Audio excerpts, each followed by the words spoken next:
welcome to another episode of Music Musings. I'm your host, Derek. With me is Pat. Pat, how are we today? We're good. We're good. Looking at the forecast this upcoming week, we're seeing 80s. I'm excited. I'm excited. I think we can put this behind us. Sorry, guys. Just. I'm good. I'm glad. I'm hearing a lot of events happening in the city, and that's just because the weather is changing. So, I'm excited. I'm excited. Yeah, I think I'm not excited because I'm a teacher, as everyone, I think I've expressed that. And 80-degree weather, kids coming in from recess. So that's a smelly classroom. I was about to say deodorant. Oh man, just have to get a family pack and just keep it in the desk. I'm sorry. Windows open, air conditioners on. Yeah. All right. Let's all say prayers for Derek for that one. Yeah. And all teachers around the country at this time of the year. Oh yeah. I feel for all y'all. Also, I think Coachella is happening? Isn't that happening right now? Yes. Yeah. It's this weekend. Yeah. Been seeing a little bit of I guess messages and things about what's going on. Something about Justin Bieber with playing a whole YouTube thing. Mm-hmm.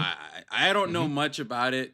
Apparently, someone made a joke. I think it was Katy Perry that made a joke. I hope he has a YouTube Premium because I'm not trying to see ads. And that's a fair request. That's a very fair request.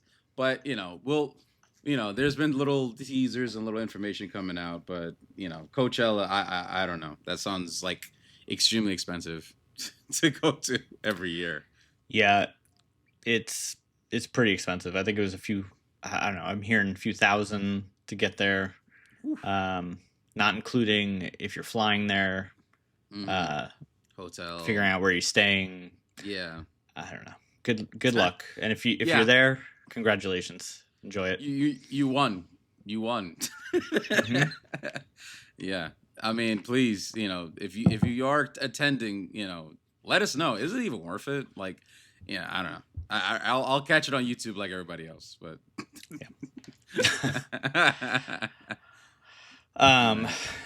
also want to shout out. We did hear from a couple people on our poll we had last week. But we keep shouting them out every week. But I guess I'm going to have to. Shout out to Reedy Geeks, who took part in our poll. Yes. They voted for their favorite Linkin Park song was Crawling, and their favorite album was Hybrid Theory. And we should spotlight Prince as our next artist spotlight. Hey, look, we got to take a lot of time and care for that one. We got to respect that one. Yeah, that'll be a little bit later in the year, but yeah, that could be a possibility. I can see it happening. It's just I think just because of our respect for him and everything he's done, I think we'll take our time with that. But I agree. I think that's a good idea. Yeah. So thank you to Reedy Geeks and everyone else who participated in our poll. We'll have a few more of those as the year kind of goes on. So look out for that in our bio thing, but also our website. Go to our website and we'll have that. Oh, yes. Everything. The website will always be updated. We're, every single time we do an episode and we want to get your thoughts, we're going to make it easier for you guys to reach out to us as well as be involved in the content we prepare. So please keep an eye on the website. We'll always keep updating every week, every single episode, as well as you can catch the last 3 episodes every single time on the website as well. Yeah. So check us out there. musicmusingspodcast.com. Yeah, I see. I almost said the email. I know. You're right. You got it. Any new releases this week? Have you heard any new releases coming out? Yeah. So as of Friday, we have one of artists that I personally been listening to for several years now is Thundercat. He dropped an album called Distracted. You got a very talented artist with not afraid to be original, but he's extremely talented. I think he's a bass. He had skills in bass, and he's extremely talented. He's collaborated with like Mac Miller and a few other artists. So if you get a chance, listen to that. We have to talk about Foo Fighters. I think they dropped an EP called "Of All People." I've heard some of it. It's pretty good. It's pretty good. I would definitely recommend them if you get a chance. Another, personal favorite we've talked about, Lady Gaga and Doechii. We have a new song, "Runaway." It's pretty catchy, but it's Gaga, so what to expect. And a personal favorite of mine, another one, is 54 Ultra. It's a band.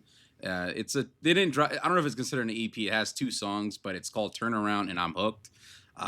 Very, very catchy. I've been listening to "Turn Around" a little bit more than I like to admit, but nothing wrong with that.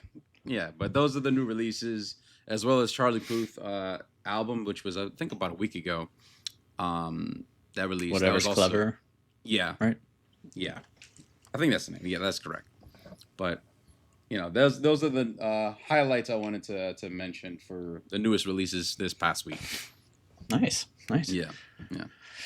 And I think music rotations this week. I will keep mine brief because did not change. It's I listened to a lot of Linkin Park this week. Yeah, because we talked about it last week. Listen to The Weeknd this week a bit more. Getting into that. Blink-182, Green Day. Just in that type of punk mood. Yeah. And who else did I listen to? I think that was it. That's all I really kind of jammed out to this week. How about yourself? Me, I've been diving into 2010s lately. I've been going into listening to a little bit of Miguel, R&B singer from mostly had his exposure in the 2010s. Obviously, I'm listening to Thundercat, the new album, Distracted. It's really good. There's certain songs I like more than others, but I think it's pretty a decent experience for me. Been listening to a little bit of Frank Ocean. Just like I said, I've been stuck in the 2010s R&B, alternative sound past couple of days. It's just been my vibe. I think Pyramids is possibly one of my favorite songs by him. Another song, I've been listening to a little bit of Mac Miller.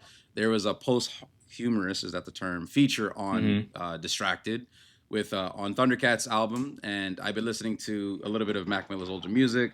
It's just, in the 2010s, I grew up with listening to a lot of rappers on the, that have become successful and their rise, but I listened to the mixtapes when they were just starting, where they were unsigned and they were just growing their fan base. So I've been going back and forth on that. And last but not least, 54 Ultra, just because they just have the sound that I love, and that's just 70s, and you can't go wrong with that. Cannot. No, not at all. So what are we getting into today? I heard some summer conversations are happening. Yes. So we have discussed summer jams in the winter before. And since the weather is starting to turn around, we're looking at 80s this upcoming week. I've been ready. I've been pumped. I've been excited, psyching myself up for summer. So I think it's a good time to talk about the summer jams of the past 50 years.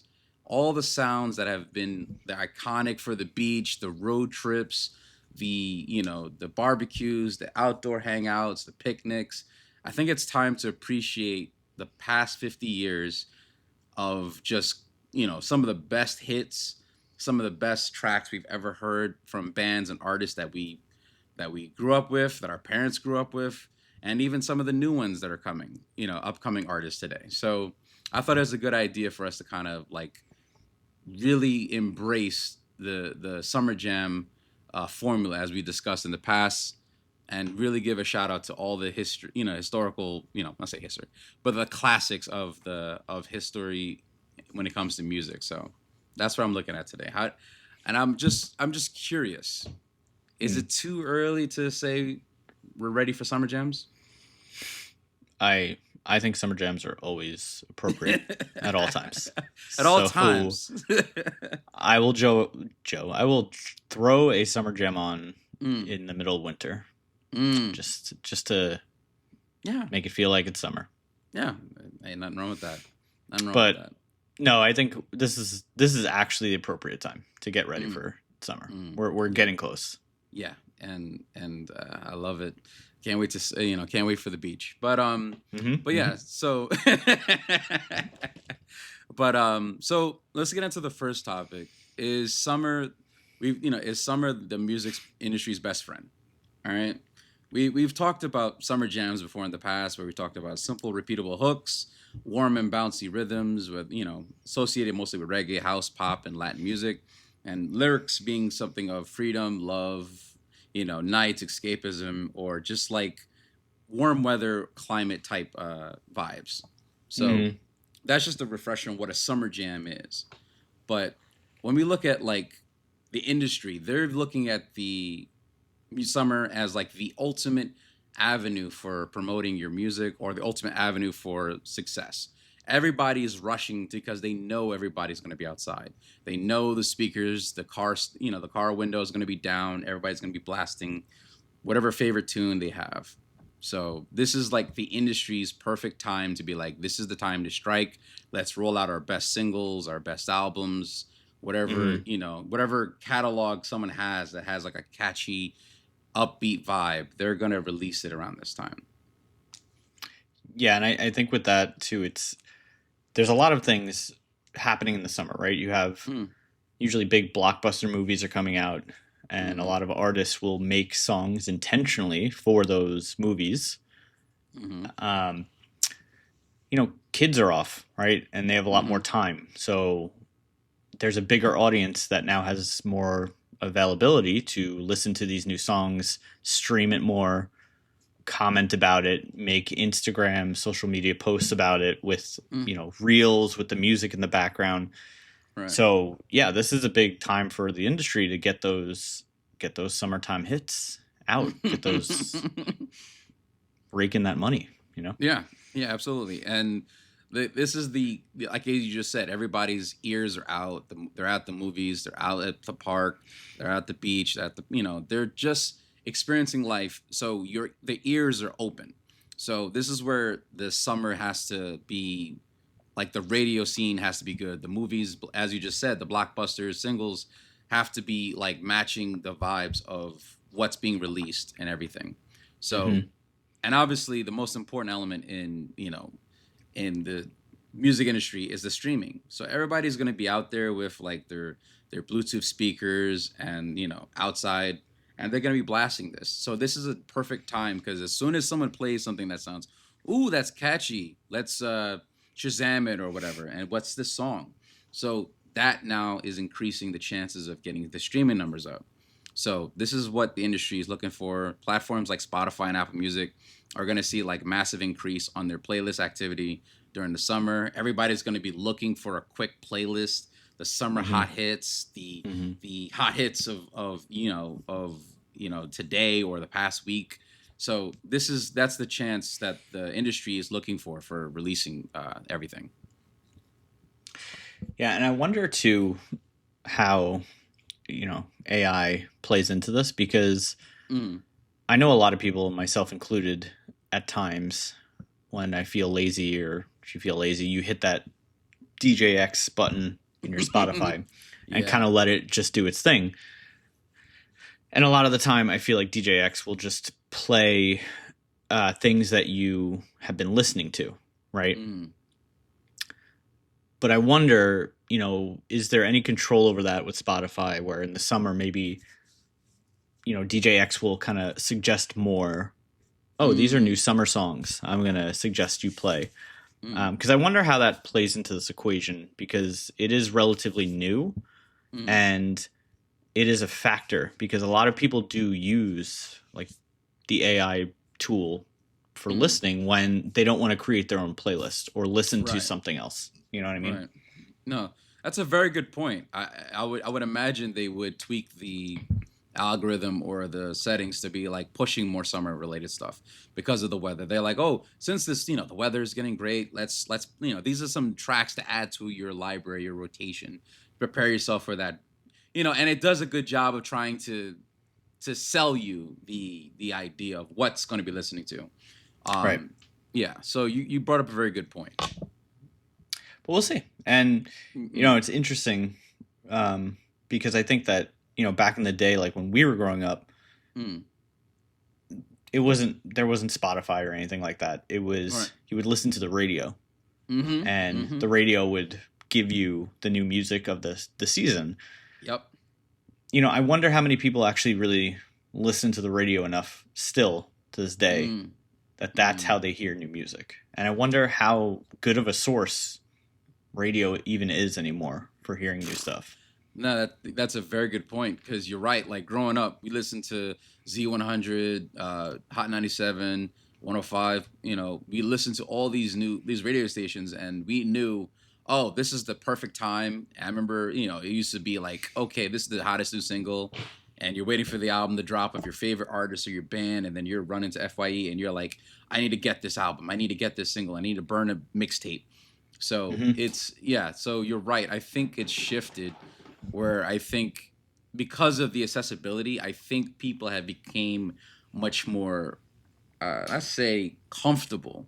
But I think especially with the AI was combined with the playlists that are automated, generated, I feel like the need the ability to get outside your echo chamber is a little harder than it ever was. Versus when we were, in our time, we were more seekers, if anything. Right. Yeah. So it's very interesting, and that culture of trying to, what is the newest song? What's the song of the summer? And who's the artist going to be? Yeah. But not only that, there's a strong cultural impact, right? That the summer brings. Festivals, the social media aspect of it too. And kind of like what we were just talking about, like Coachella is starting. Yeah. Which is kind of, I don't want to say it's the unofficial start, because it's not. This is still a little early, I think, but it's kind of getting you ready, because these festivals are going to, you have Coachella, Lollapalooza, a lot of other major festivals that start now in the spring and kind of continue through the summer. And it's a good chance to hear a lot of these artists live on stage. Which I think in today's age is really important, because a lot of people listen to their music and they just stream it and they're just kind of like, yeah, whatever. But now it's like you get to go and see, the face behind the stream. Right. And how good they are live, because I think, to me at least, that matters a lot. Yeah, 100%. You want to see if it's really their passion. Is it really their dream or their spirit to be out there and performing their artistry alive? So you're right. Rolling Loud and all these other, and Coachella and all these other festivals is an opportunity for artists to really, highlight society, the music industry, to be like, hey, look, I'm headlining this, I'm performing. They might use this opportunity to promote a new single, a new album, or a project, or whatever idea that they have. So I think you're right that it is a good opportunity for them to kind of like remind people, like, yes, you listen to me through your phone, but this is my artistry on full display now. Yeah, and it's also interesting because, the live aspect of a show, they may change the song, they may tweak it a little bit, like the intro, or they might add something to it. So that makes it more of a unique experience that you don't get to hear when you stream that same song. So it's an opportunity to kind of build that fan base and strengthen it, to let them know, like, hey, come to my live performances, because I might do something special. I might change up my set or do something unique. Right. I really like when artists do that, because, the other side to it is these festivals, these shows, just going to a show now is expensive. It's not cheap anymore. Right. And not to say that it was, I guess, ever cheap. It's all relative, but I'm seeing some of these prices for Coachella, and it's like hundreds of dollars, not including travel and staying out there if you're traveling far. So, you know, yeah, you're absolutely correct, and I feel like it's becoming more exclusive, and more of a gated experience, which I think it's a gift and a curse, because yes, it might be good on the business side for everything, but then it takes away the fans from really connecting. Like it becomes more of a gated experience than an experience for like actual fans of artists and bands, or whoever they may be. And I feel like it's a double-edged sword. That's why I think most of us are just like, okay, that's more for the, you know, the influencers and the really, wealthy people to afford to have disposable income to go do $2,000-$3,000 for the ticket, then $1,000 for the flight, then a couple hundred for the hotel room, and then you got to do the travel costs, food. It's just it tacks on, but the average fan does not have the ability to do that. So it's a gift and a curse that these festivals do that, but it's still a great opportunity for them. Yes, for the artists and the bands to, I guess, as you just said, like, promote their new single, and maybe they'll play a song and they'll do it like a solo or something unique to that song, and you would only see that if you were watching it or seeing at the festival yourself. Yeah. So it's interesting, and I think the last aspect is the TikTok, the social media aspect, right? Yeah. And I think this is more recent, has more of an impact, I would say, in the last like 10 years or so, because of how big social media has gotten, where everyone's on it, and you have reels, you have these TikTok where it's just constantly looping. And you pick these songs to go with your reels. I don't know why I'm explaining this. I feel like a millennial, like explaining what a reel is. What am I doing? But you get what I'm saying. Like, you're picking that song, and if that clip becomes viral, right, that song also becomes viral. So that has a huge impact on artists, I think. Right. No, you're absolutely correct. I love the idea that, like, as I said before in the past, I love the idea that artists do not really need as many help from the industry to help promote their art and everything they do. And because of that, like the viral sensation of like their artistry, now they're like, okay, it's easier to connect to them. It's easier to for the average listener to be connecting to the the experience, like whatever, like whether it's a funny reel or whatever the song is, just catchy and everything. So yeah. And then this is where we get into the psychology of summer jams. Now, when we listen to music and a specific time, we associate that song with that moment of our life. And I'll say, for example, like Yellow Card, Ocean Avenue, I associate that with summer. I hear that, I think windows down, blasting it, friends in a car, driving, God knows somewhere in the middle of nowhere for a fun event with everyone. So when I hear that song, it releases a certain memory. So that's why, like, when we come to summer jams, they're trying to capitalize on that. They're trying to either take that idea, whether you're in it a moment like that, and make you feel like that, or if you're in that moment, how much more can they maximize it? So, this is like that emotional, like, combination is what does such a good job of like creating longer streaming tails when you're having like, more longevity in someone's catalog. These things help, that's what the industry is kind of like hoping for, but these are also like core memories for all of us. Like we all have like a certain song that we hear it, even if it's like a blizzard outside, you kind of feel the windows down, your hair, blowing in the wind type situation. So yeah. It's artists are always hoping, not always, I shouldn't say that. I don't know all artists, but I think a lot of artists would like to create that song of the summer, right? Yeah. Where everybody's just listening to it. Sometimes it's the song or the album of the summer, right? That just kind of captivates the feeling of summer. For example, for me recently, I think it was the Jonas Brothers. I think it was 2 years ago or 3 years ago. They came out with a self-titled album, and that whole album basically just sounded like summer in a box. You could just listen to it all the way down, and it's just every song was like a summer hit. And it was produced by John Bellion, and it was a great album. I still listen to it, so when it gets warmer out, like I throw that on because it's a great album. But that's what I mean. Like, I think a lot of artists want that success in the summer because you get a lot of plays, you get a lot of streams, and you're right. It builds that memory for a lot of people, so that down the line they're going to listen to it again because it reminds them of something of the summer. Exactly, 100%. So, yeah, boys of summer. The boys of summer. But yeah, so now that we've talked about summer jams and we refreshed our mind, memory about it, let's look into the past 5 decades of summer jams, and we're gonna start in one of my favorite decades. And I know I wasn't born in it, but I like to think I was. So we're gonna start.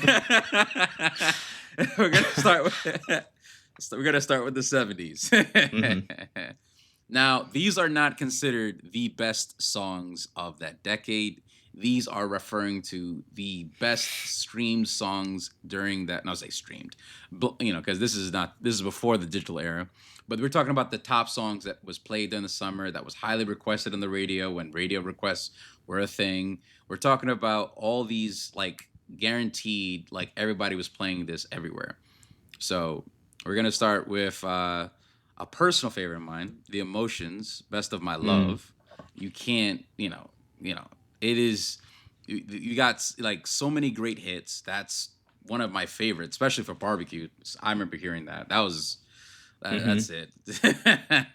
Yeah. You got Miss You by the Rolling Stones. You can't, classics. Gotta Give It Up, Marvin Gaye. Hey, look, it's Marvin Gaye. That leaves it alone. Yeah. And out of all of, and then I'm gonna get to Bill Withers' Lovely Day. Lovely Day. That's a summer song. I'm sorry, I'm a little excited because that's one of my favorites, personal favorites. It's a lovely day. It is a lovely day. Yeah, that man's got some pipes on the end of that song where he holds the note. I don't know how he does that. Bless his soul. You got Shining Star by Earth, Wind and Fire. Can't deny that group is probably one of the best to ever do it. September's personally my favorite, but Shining Star is up there. It's up there. Yeah. And we got Dancing Queen by ABBA. I feel ashamed that I don't know as much ABBA songs, but the ones I do know, I can't deny they just they play them at like every wedding. Yeah. That is true. But I always forget it's ABBA until someone tells me, and I'm like, oh, yeah, that's right. So you're right. You got a point. You got a point there. I'm like, I love that song. You're like, it. It's ABBA. Yeah, it's ABBA. Anyway, I think another one, Dreams by Fleetwood Mac. It's, I think that's, no offense, probably like one of my, personal favorites from Fleetwood Mac. I'm still discovering their discography, but I think that's everybody's favorite. School's Out by Alice Cooper. You can't get any further, because that was it. When it was like, when you were a kid and you hear like school's done and you have the next 2 months and a half to just hang out with your friends. Yeah. So you can't go wrong with that. Don't Go Breaking My Heart by Elton John and Kiki D. This one I'm not as familiar with, and I am a little ashamed, but it's Elton John, so I'm like, it's a hit. I don't think the man can miss. Yeah, that was a hit. Straight hit. Oh man.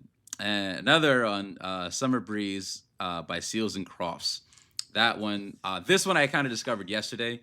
I was driving back from Jersey with my fiance and my mom, and it was playing in the car, and I was like, Yeah, this is summer. This is summer right here. So Yeah. But but the 70s was basically a rich, diverse decade. Like we're talking about like the soft rock, the soul rock, classic rock and disco. That was pretty much the major sound of the 70s. And the disco was just the rising, and it was just it was becoming the ultimate late night hangout slash summer type sound. But it was towards the end of the 70s is when they started to get into synth, and technology started playing more of a heavier factor in the production level, which kind of sets up the 80s. Yeah. So, yeah. And I mean, I love the 80s. I think that was a VH1 show. I love the 80s. But no, I really do. It had just this cool feel of like emerging technology, synths, things like that. But also just classic hits that, we're just going to get into it. So first one we got here, I Want to Dance with Somebody, Whitney Houston. Yeah. That was the song of, 1987? Yeah. And topped the charts in more than a dozen countries and was her fourth consecutive number one hit, which... Yeah, she's a queen. So yeah, it's Houston. You can't deny that. so yeah, absolutely. Yeah. Then we have Diana Ross, Upside Down. Oof. Another queen and another fantastic song. To get you dancing. Tears of Fears, Shout. I was kind of shocked by that one. A little bit, but. I'm here for it. Yeah. Is that they play that a lot at weddings too? That's another wedding song. I guess, but I guess because I associate Everybody Wants to Rule the World is like that's when I think Tears of Fear, and I'm thinking that's always their sound, and I keep forgetting they have other hits, but that's just yeah. I mean anyway. We'll get into that song later. Easy Lover. Philip Baker, Phil Collins. Shout out to the Phils. Sorry, I've been holding that one in for a little bit. Phils really wrote a song, a really, really great song there. Yeah. Yeah, it is a great song. It is a great song. Caribbean Queen, Billy Ocean, of course. Just throw that on. There you go. Working for the Weekend, Loverboy. It's true. We're all working for the weekend. So, everyone, especially in this economy.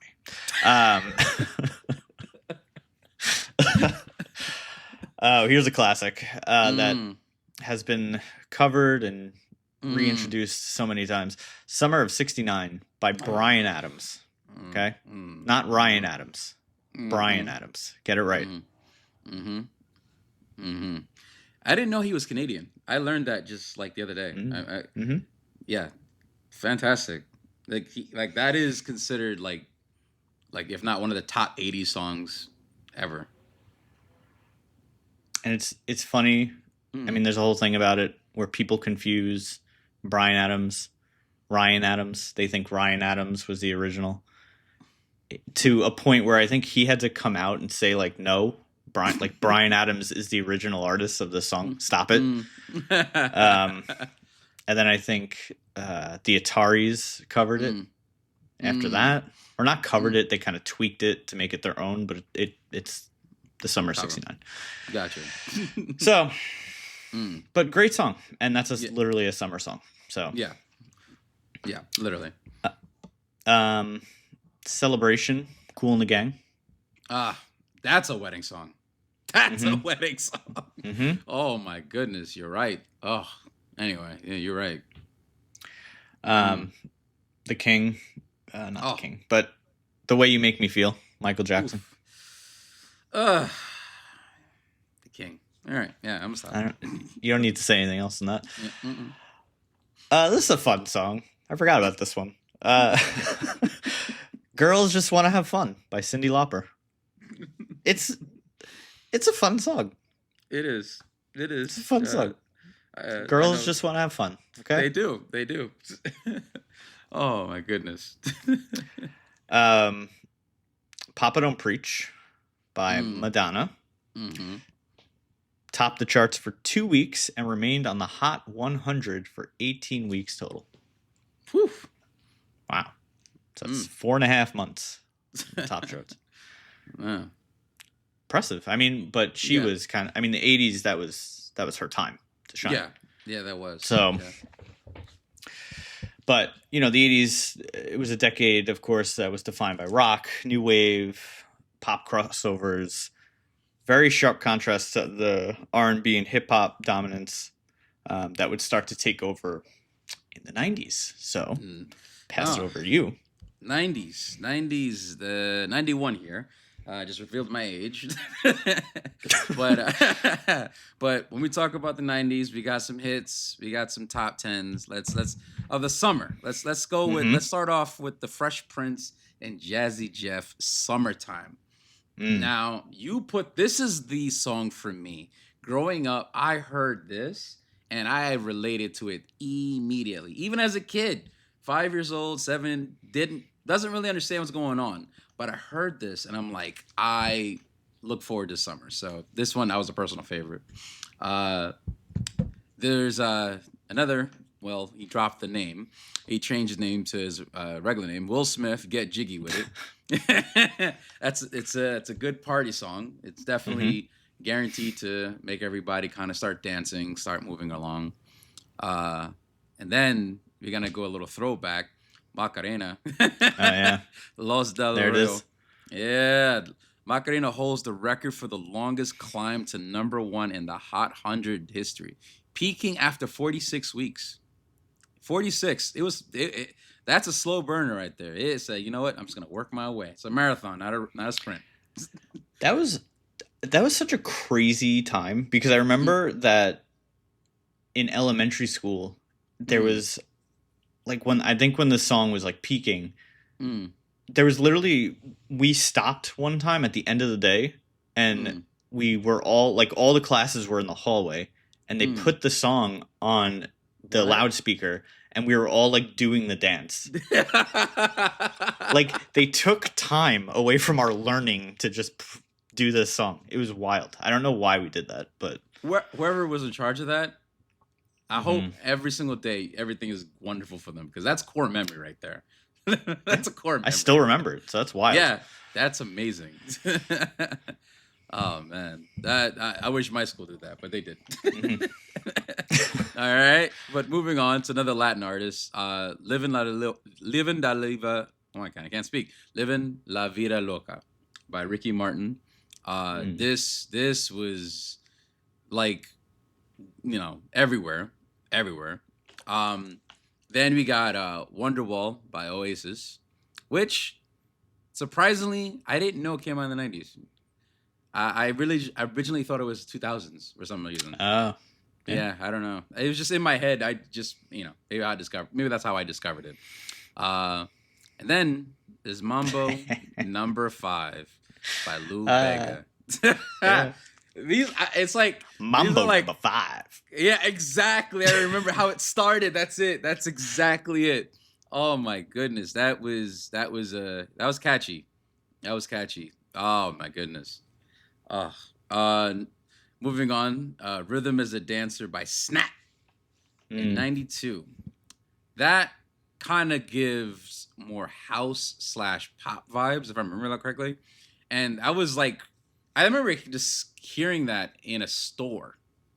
And I think I was like a kid and like my mom was shopping for clothes or something like that. And I just heard it on the loudspeaker when they used to play radio stuff. And I'm just like, I was just vibing. I was just like, I don't know what this is, but this is really good. Maybe that was the seeds of my love for house music, and we'll get there later. Oh man. Oh yeah. Yeah. This song. I'm sorry, I just read it. I was like, yes. Yeah. Yeah. See, you get it now. It explains a lot, right? It explains a lot for me. Oh man, everything comes full circle in the end. Anyway. And then we got moving on. we got Smooth by Santana and Rob Thomas. See, you knew exactly. As soon as you hear it, it just hits you. It hits you, and it's just wonderful. Santana is one of a band I grew up from my dad playing it a lot, so that's how I discovered the group. But it is a great song. Yeah. It was very unique. They worked well together. Rob Thomas floated on that. Yeah. But moving on, then we got Madonna, Vogue. The pop queen she's not going down. She's like, I can go from the 80s and I can keep going in the 90s. Yeah. There you go. Respect to that. And then next we're gonna go to The Boy Is Mine. This was like in the 90s. This is like when R&B fan bases were clashing. I know like people know about the Swifties, the Beehive, but the Brandy and the Monica, like, fan bases were clashing at the time. And this is like their collab song where they kind of like, I guess was, long story short, this song is like everywhere. Like everywhere. Everybody was like, every like teenage girl and teenage boy was playing this. It was a vibe. It's perfect. And then, everybody always has the debate which one you prefer, Brandy or Monica. I think I lean team Brandy, but that's just same. Same. Yeah, same. Good. I'm glad we were on the same page. I'm just joking. All right. And going on to the last one, Vision of Love by Mariah Carey. Now, yet again, Mariah Carey, we've talked about it before. She's a hit maker, or whatever she does, it just works. She spent 22 weeks on the Hot 100, just making it like making it the first song of the summer of the decade. Like this is Mariah Carey yet again. Like, she's just starting, but she's already like just always knowing what to hit in terms of the radio friendly plays. Yeah. So shout out to her. And and obviously people are wondering like, how come we didn't mention like Smell Like Teen Spirit and Nirvana and obviously that's Nirvana and other bands, but grunge was around. It was making waves culturally, but it wasn't it was like we discussed before in the past. It was getting played in like college dorms and like certain places, but it wasn't taking the mainstream by storm that we thought we would. But it was mostly pop and hip hop that dominated the 90s and the Billboard songs of the summer that charted, throughout that whole decade. Yeah. So 2000s, we'll get into that. Like you said, grunge was kind of making its way. Also some, rock was kind of becoming stronger. Not stronger, because rock has always had its time, right? But I guess this new form of not new form. I'm just gonna. It's like pop rock essentially. Yeah, I get you. Was kind of coming out where some bands blended elements of dance with rock. But it's interesting. We'll kind of talk through the number one song of each of the 2000s according to the Billboards, right? So 2000, we had the song was "Bent" by Matchbox 20. I do remember that song. It was kind of like a slow burn, but it had a catchy chorus, and I think that was cool at the time. And it was unique. It had like a unique emotional kind of start to the song, but then kind of built into this really catchy chorus. So Matchbox 20, really popular artist, early 2000s. 2001, You Remind Me by Usher. Usher. Yeah. No, but that album was incredible. I think he put out.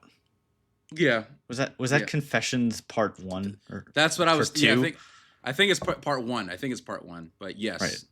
I think that was You Remind Me. I will find out for you, but I believe that is correct. That is off the that was Confessions on Part 1. Yeah. I just remember TRL playing that video every day. Yes. Yeah. That one. That was so Oh, I'm sorry. The album was called 8701. That's the name of yeah. It Okay. was yeah. That was his third studio album. Wow. Okay. Yeah. And then 2002, Hot in Here. Nelly. Nelly. Yeah. I remember just having that album on repeat in my Walkman every day in 8th grade. Yeah. That was a classic hit, guaranteed. Crazy in Love, 2003, Beyonce featuring Jay-Z. I mean, Queen Bee and Jay-Z. So, here we go. 2004, Confessions Part 2. Usher.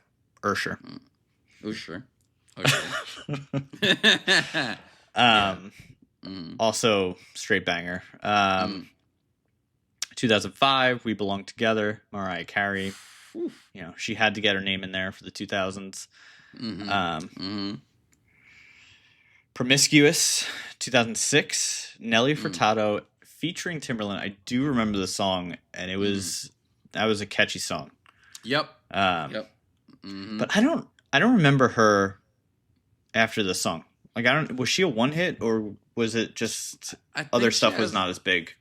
I don't think the other stuff was as big, but she did had a few more hits after that. But yeah, there was another one that was just as close. I just can't remember. I'm pretty sure it's gonna hit me later. But this song in particular was such a good hit at the time that like I still listen to it today. So, but I think she did have a few more hits, but I think I can't remember off the top of my head. We'll come back to that, but then we have 2007, Umbrella, Rihanna featuring Jay-Z, which amazing song. 2008, I Kissed a Girl, Katy Perry. Oh boy. No comment. Yeah. Oh man. 2009, I Got a Feeling, Black Eyed Peas. They dominated.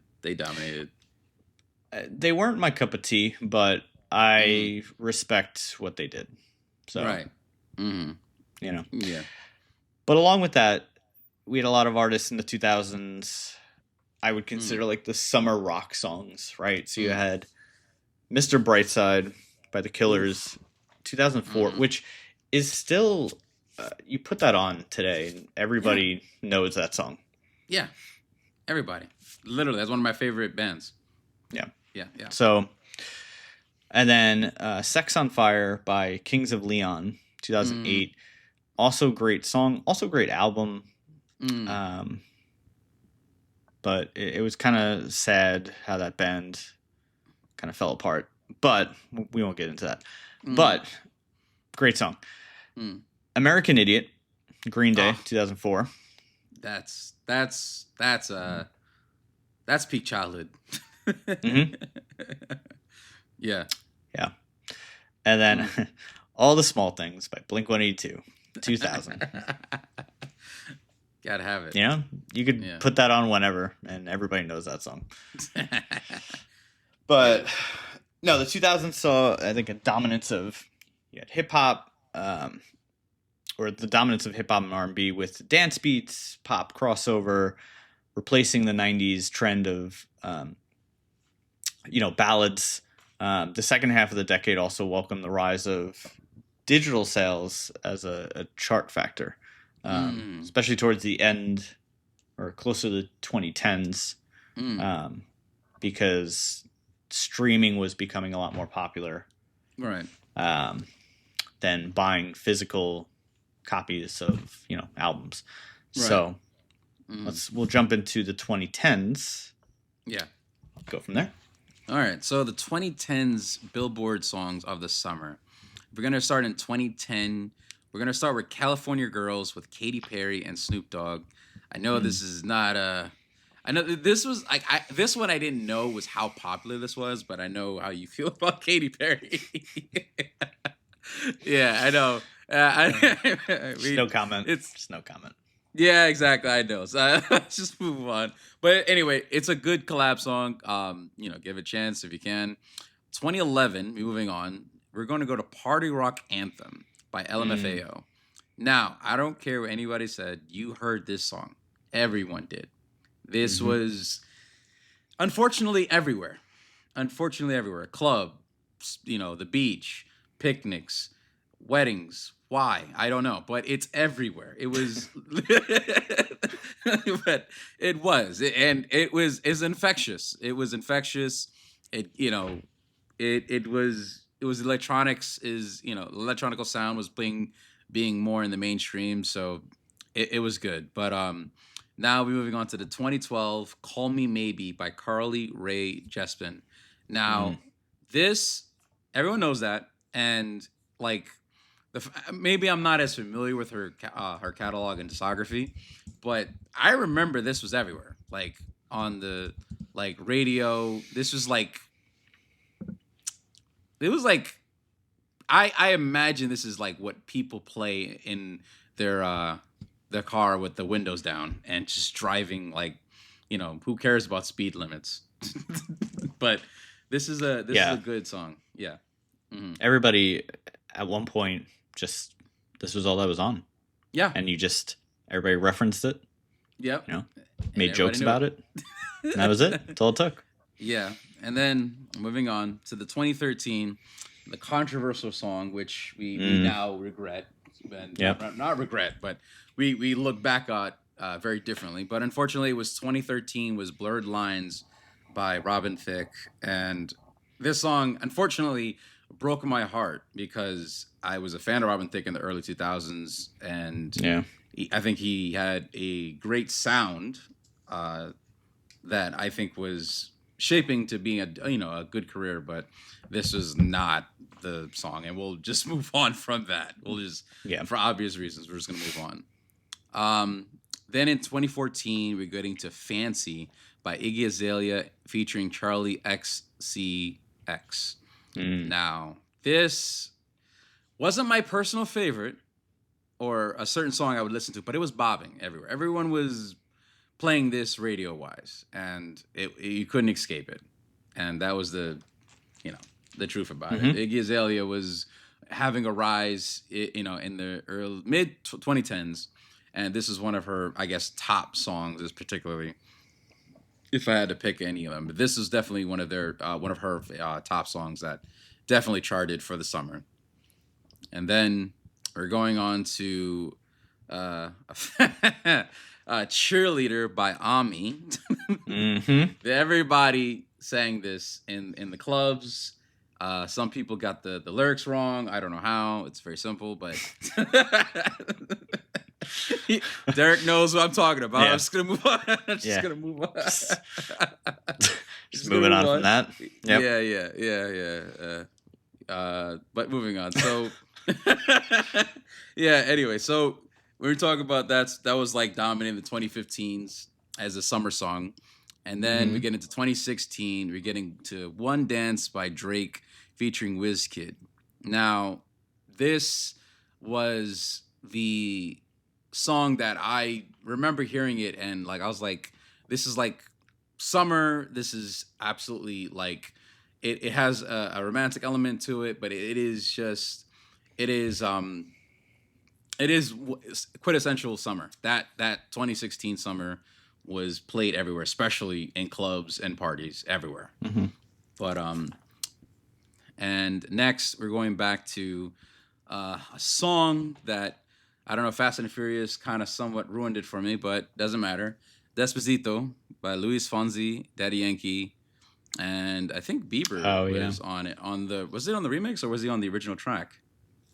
I think it was on the. I think he was on the remix. Yeah, I remember the remix, but but Despacito, that was everywhere. Fast and Furious tried to destroy it for me. I still love the song. It's just, I really wish he stopped after 3. But there was.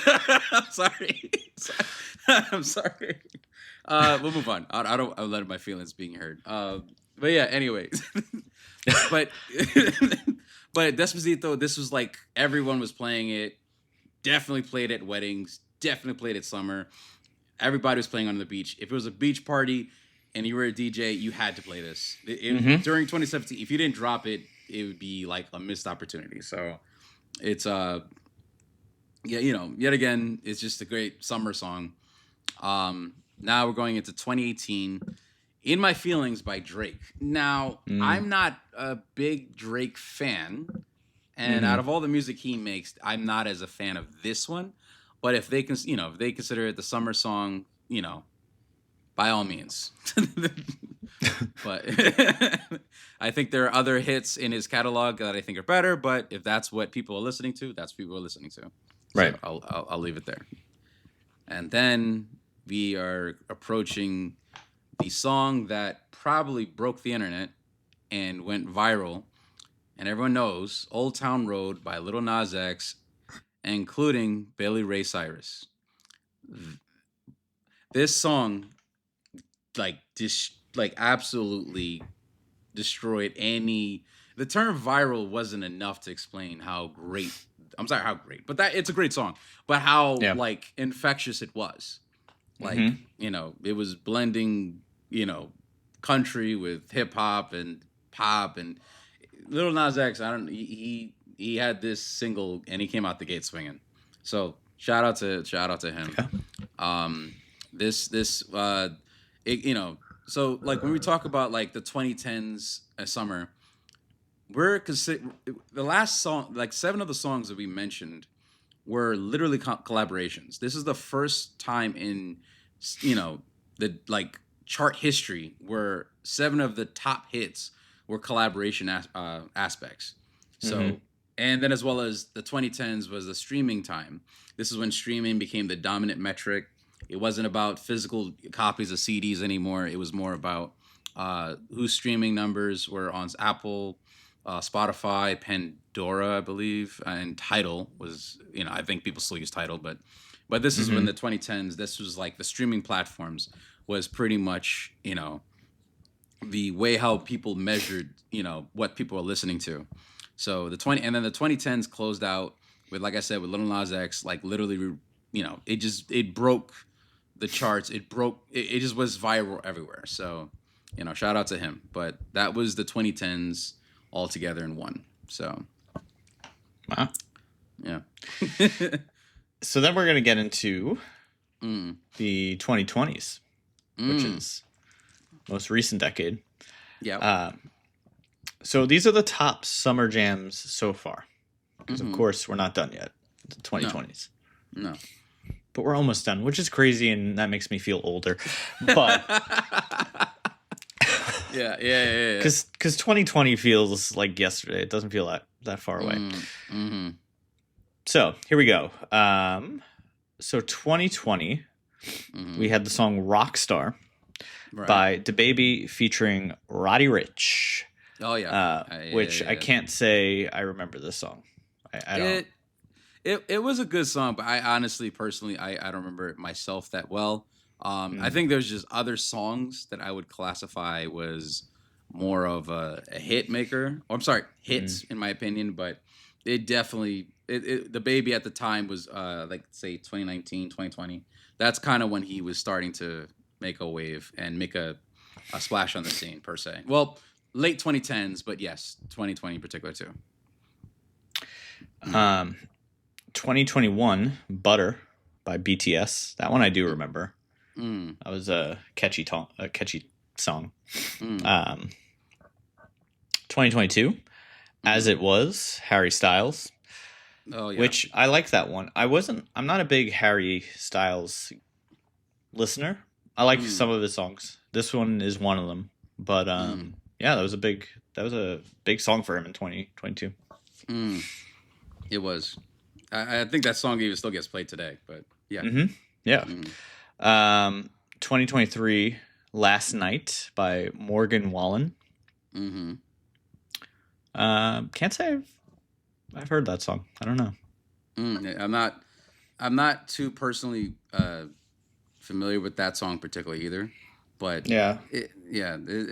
there's like, and that's something that we'll get into in a little bit is like, I think that these were songs that people are playing in the summer, and I don't really believe that these are truly what is being played at like summer-ass sounds, but they were being played based on the metrics. So that's what they're going by.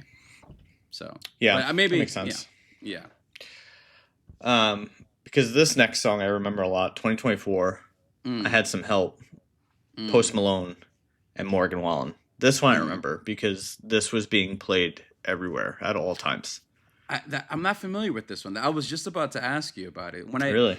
Yeah, like I mean, obviously I know about Post Malone, but I didn't know about this song in particular as a summer song. Yeah, and that's I didn't think this would be a summer song. I just remember it just always playing somewhere at any point in that year. So, I mean, I guess if it was played a lot in the summer, sure, but it's not really it's not a summer song. It's not a happy song either. So, yeah. I don't know, but whatever.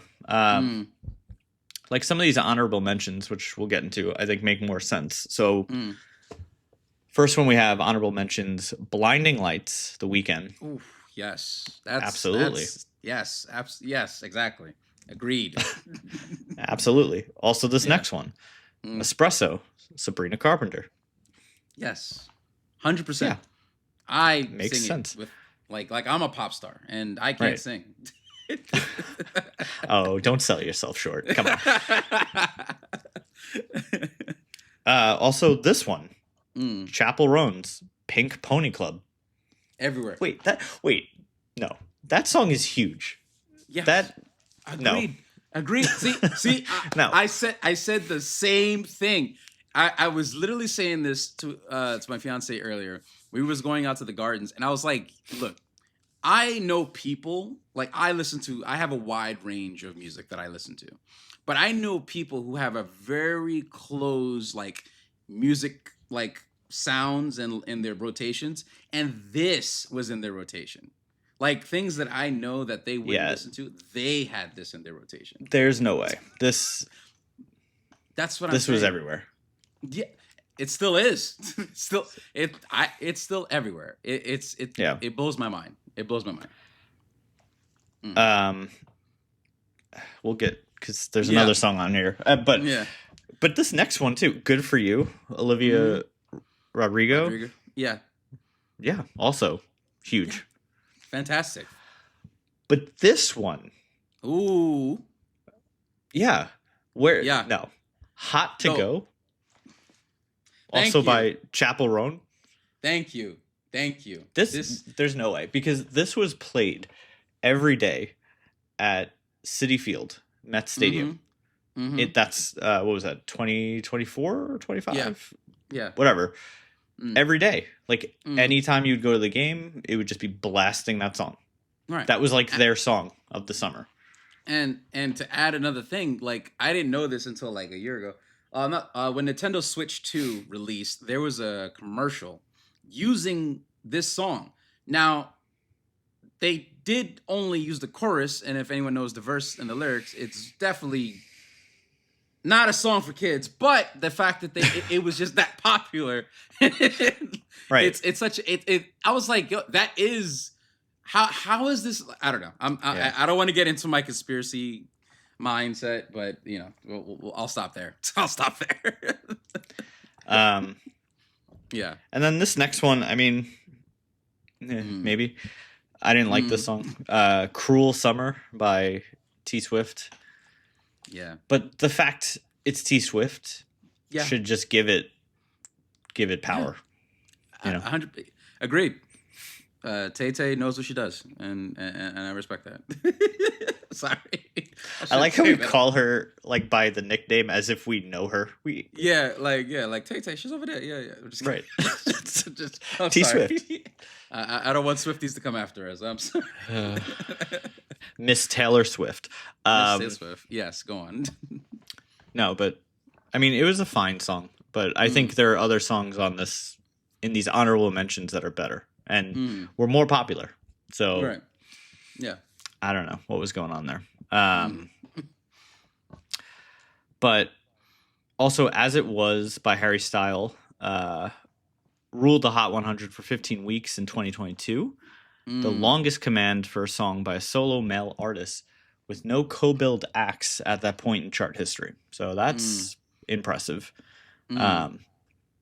Also, country music's dominance of the 2020s. Summer chart is historically unprecedented.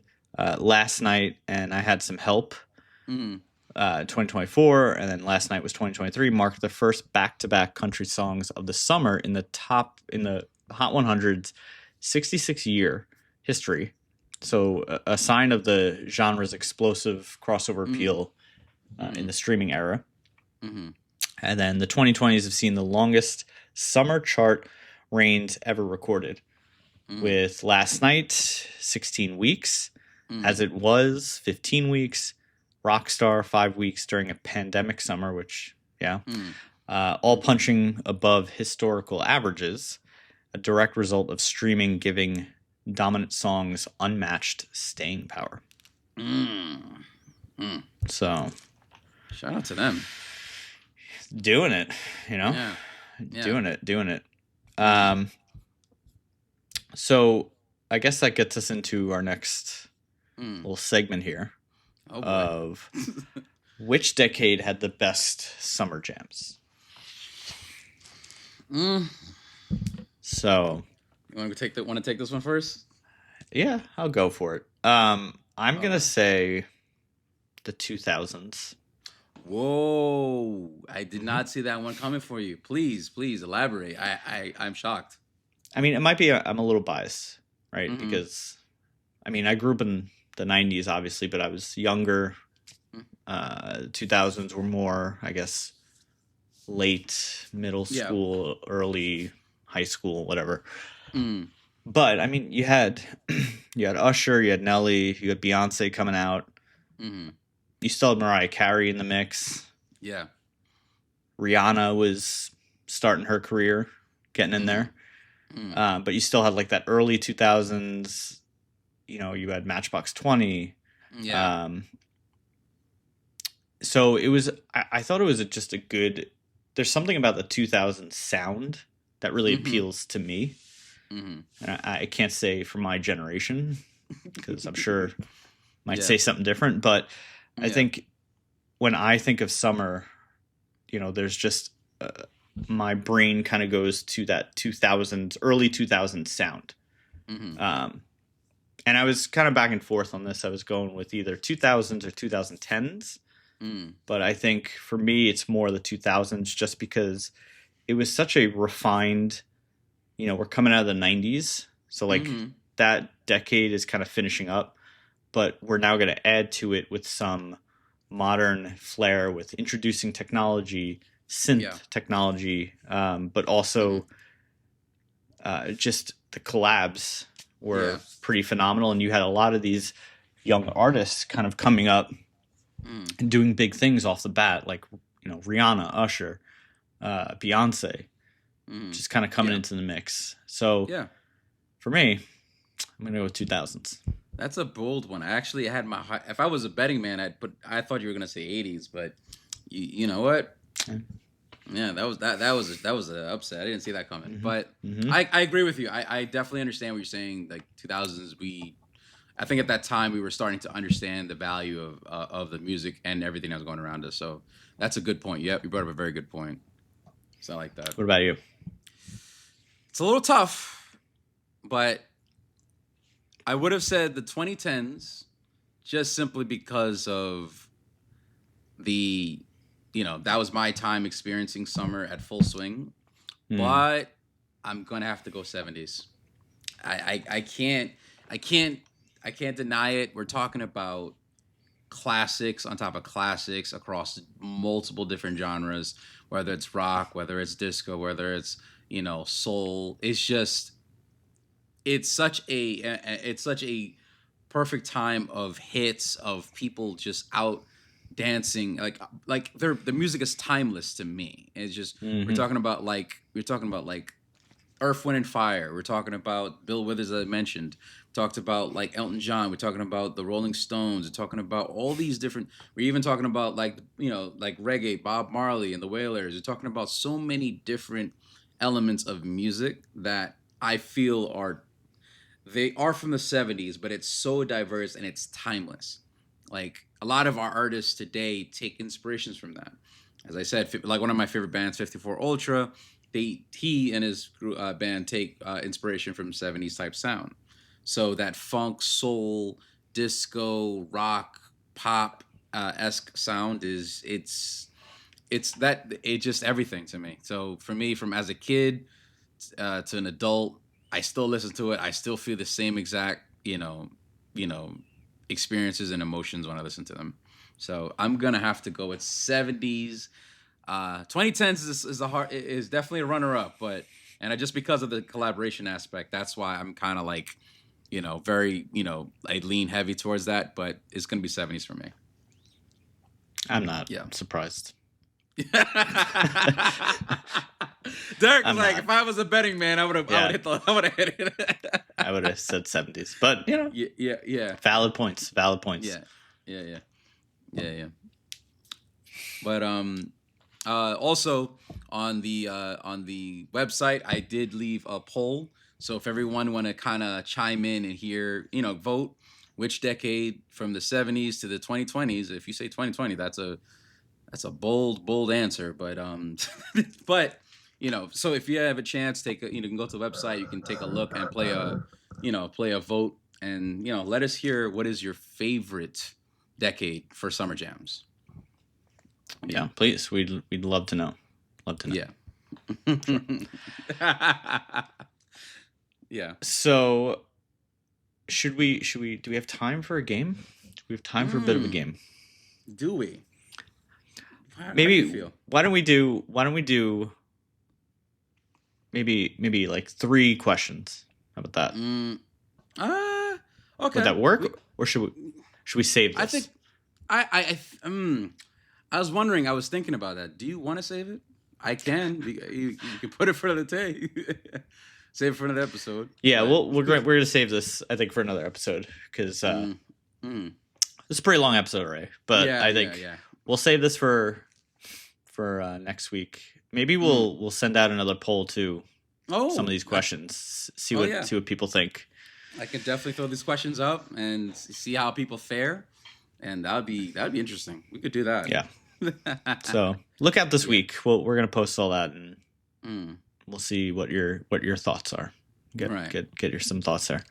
Yeah. So, but closing thoughts. What do you? Okay, so when you think the summer jams, do you believe that? Do you think how can you say that the summer jam formula has it kind of like evolved as the decades kept going? I think at its core, I don't think it's changed. I think the summer song, captivating the feeling, the emotion of summer, is pretty much still the same thing. I think that's what producers, artists, try to capture. If that's even what they're thinking about when they write these songs, which probably is, I think that idea has stayed the same. I think just the strategy of captivating a mass audience to listen to these songs has changed over time as people consume music now in different ways. But I think the idea of creating or how they create these songs is relatively stayed the same over the decades. Right. Yeah. I agree. That's a very good point. I would say that it definitely, you're right, it stayed the same. I think, bands, artists, and producers, and even record labels still play to the same concept. But I think there's just I think the avenues of how to get there has expanded. I think that's really, I think that much has changed. It's just the they're still going to the same destination. They're just taking a different route. But I agree with you. Exactly. Yeah. And I'm excited. I'm excited to hear. Hopefully, there's some summer jams coming out this summer. We'll see. Oh yeah. We can. I'm. This is going to be the time to pay attention because everybody's going to be releasing slowly singles and their albums coming up. and I'm excited.